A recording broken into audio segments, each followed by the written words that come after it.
What's good, everybody? Hey, I want to welcome y'all to another episode of ODP. I'm your host, Truth. And like always, thank y'all for tuning in. Hey, real quick, man, like and subscribe to your boy's channel. Share the content if you like. If you have any comments, drop them down below. If you want to be a part of the show any type of way, hit me up on email at odp78@yahoo.com.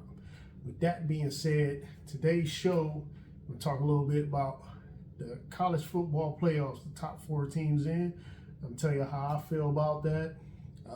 Also, a little NFL talk, who's trending in what way, and my favorite segment, Pick Six. So we got a fire show coming up, man. Y'all stay tuned. Let's get it. What's up, y'all? It's time to talk a little bit about the college football playoffs. Okay, it's set now. We got the 4 teams is in. We got Georgia, Michigan, TCU, and Ohio State. I think they got it right. Those are the top teams in the nation. Everybody's undefeated or got one loss. I don't think you could leapfrog Alabama or any other team over them, even though Ohio State lost to Michigan. They didn't lose, they got beat down by Michigan.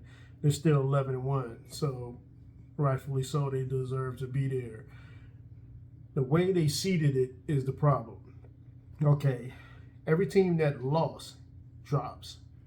I mean, even before the playoffs, right before the playoffs, any time in the season, when a team lose, they drop down. Tennessee lost, they went from 4 to whatever, they dropped. So, TCU lost the Pac-12 championship to Kansas State. So therefore, they should have dropped the spot. They should have went down to 4, and Ohio State should have been 3. And because they lost. And I think the way they didn't want Michigan, Ohio State to play again, I feel, and I'm not the only one to feel this way, that would have been the best scenario, to have Ohio State and Michigan play again. You know what I mean? Instead of putting Ohio State up against Georgia, knowing that Ohio State, I'm not saying anything bad about Ohio State, but I think they're kind of trending down because it was hot at the beginning of the season. They started cooling off, and they were struggling against certain teams, struggling against Northwestern, barely pulled that out, and they struggled against Maryland.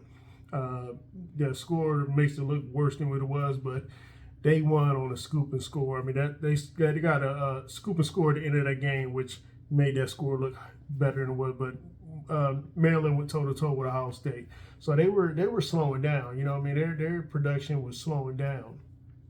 So the best scenario would have been to drop TCU to 4 and put Ohio State at 3 because TCU lost. So they should have dropped. But they seeded that way because they didn't want Ohio State to play Michigan again, which everybody would have wanted that. You know what I'm saying? Everybody, even Ohio State, to get that second crack. And to say they would have, if they lost again, they would have lost. But that would have been the best scenario versus having them play Georgia, and TCU and Michigan. I don't know. There's a lot of politics in that committee. And then me and also LP, we were talking about when they first started this playoff thing. I don't know why they made it to where there were only 4 teams going to the playoffs. When you got, if we look at the records now, you got the top 8 teams. Actually, the top 12 teams are 10-2 or better. Why in the world would you make a playoff game? I mean, a scenario where you just have 4 teams playing for a national title, when, like you said, when you got a couple of teams out there that's 11-2 deserving a chance to get in the play. The top 8, they should have had 8 spots off rip. You know what I'm saying? The top 2, and then everybody else playing each other to get up there. You know what I'm saying? Even a play-in, kind of like college basketball a little bit. You know what I'm saying? It shouldn't have been 4 because you got teams out there that has the case of getting an opportunity to play for a title. Tennessee 10-2, Clemson 11-2, even though they lost late. But these teams deserved it. So I mean, why not have 8? I mean, they're talking about 12 now. I say between 8 and 12 teams, it should have been what they had in the beginning. I know they wanted to experiment in the beginning and do 4, but they should have just went on and had 8 teams. You know what I'm saying? That would make it better than just having the top 4 teams play. You know what I'm saying? I just don't like that. You know what I'm saying? Like the way they got it seated is just don't make any sense. You know, there's a lot of politics in the stuff. You know what I'm saying? They're not being true to what they say that their integrity is or how they score games. They're not doing it right. They need to bump it up to 8 games. I mean, 18, between 8 and 12 teams. So they said, man, like, look at all these teams with 10 or better wins. And only 4 teams get to play for a national title. Nah, 12 is cool. You know what I'm saying? And the flip side of that is when you got these 12 teams, you're going to have other teams that pop up and have a good season and think they should be in the playoffs.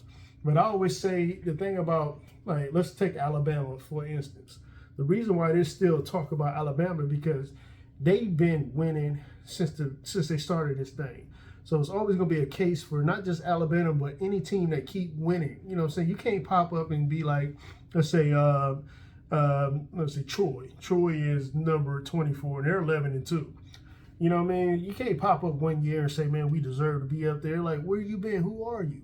You know what I'm saying? You have to have a track record of continually do this thing before someone can consider you as a contender. You can't just pop up one year and say, man, we should have got a chance. No, it don't work that way. You know what I'm saying? Like, Alabama and them is, you know, they continue to be good every year. So they have a case, you know what I'm saying? Like with Georgia. Georgia won the title last year. You know what I'm saying? I mean, they played a lot of cupcakes team. They didn't really have a strong strength of schedule, but they're the defending champs and they're still undefeated. So it is a case. Even if they would have took a loss, it was going to be a case with them being back in the playoffs because they won the title last year. And it's going to be a case for them next year. As long as they keep winning, they're always going to have that talk of being in the playoffs. But they need to expand it quicker than 3 or 4 years from now to 8 teams. It should have been 8 off rip. But, you know, me and LP was talking about that, man. And nobody really talked about that. I always felt that in the beginning, like 4 teams really should be 8 teams. It should have been 8 teams off rip. You know, give more teams opportunity to try to get a chance to win the title, for real. But just wanted to say that real quick. Like I said, but we got the top 4. We got Georgia, Michigan, TCU, Ohio State. You know, they made sure Ohio State, Michigan didn't play again. So Georgia, Ohio State, TCU, and Michigan is playing. So be on the lookout for those games, y'all. So that's all I got. Peace.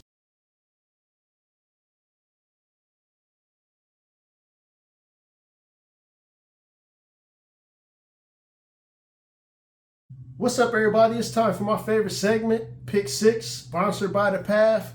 In front of us, we got my ghetto board, and this is the road to the trophy. We are in week 13 of the NFL, and to the left, we got our results from last week, week 12. As you see, I posted another 5-1 record for the week. That's actually 2 back-to-back. We got everybody else posted 4-2, which is big ups to everybody. I'm at 50-21, 50-22. Trina, I'm sorry, not Trina, but Wildflower and Flair. They're tied for the number 2 spot at 45-27.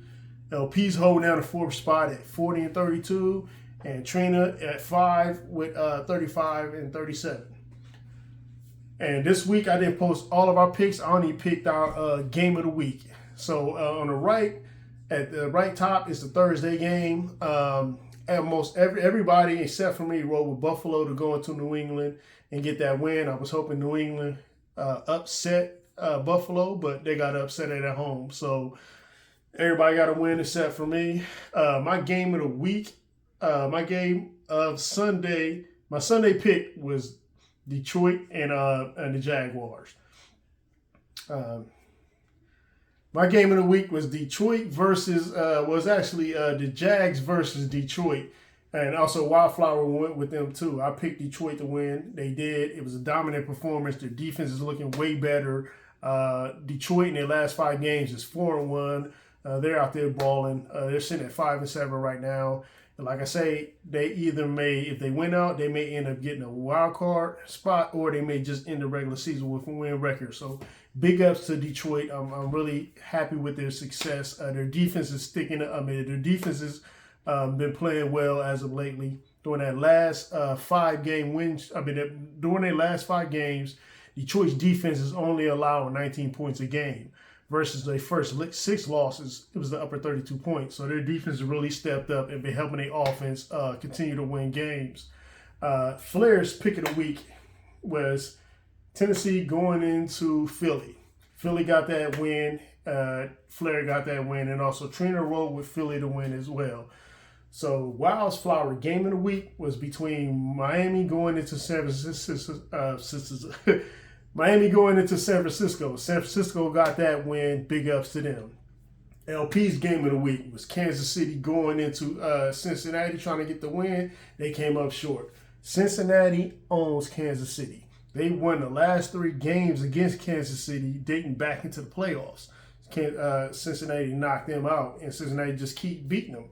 You know what I'm saying? It's like certain teams always have certain teams' number, no matter how good or bad they are. So big ups to Cincinnati for winning that game at home. Trina's pick of the week. Houston going into Cleveland. Myself, Trina, and LP all picked Cleveland to win. They pulled it out. They had no offensive touchdowns, but they did it on special teams and defense. So big ups to Cleveland for getting that win. Also, our Monday night game. We got the Saints going in Tampa Bay. I have no faith in the Saints. I don't know what happened to Winston. When you got Anthony Dalton running the offense, I'll put my money with Tampa Bay. So me, Flair, and LP is rolling with Tampa Bay, and Trina decided to go heads up with us and pick the Saints. Big ups to them if they if they upset Tampa Bay at home, but I don't see it happening. So we're rolling with Tampa Bay. She's rolling with the underdog. So there you have it for the pick 6, last week's results. Oh yeah, and also rounding it off, our picks for the week. Also picked 49ers, Dallas, and we got our Monday night game. Flair's other Sunday games were Minnesota, Dallas, and Pittsburgh. LP, Green Bay, Dallas, Cleveland. Wildflower, Detroit, Green Bay, and Rams. Those are our Sunday picks. We got our Monday night pick. Thursday's over with. So until next week, that's all I got. Peace.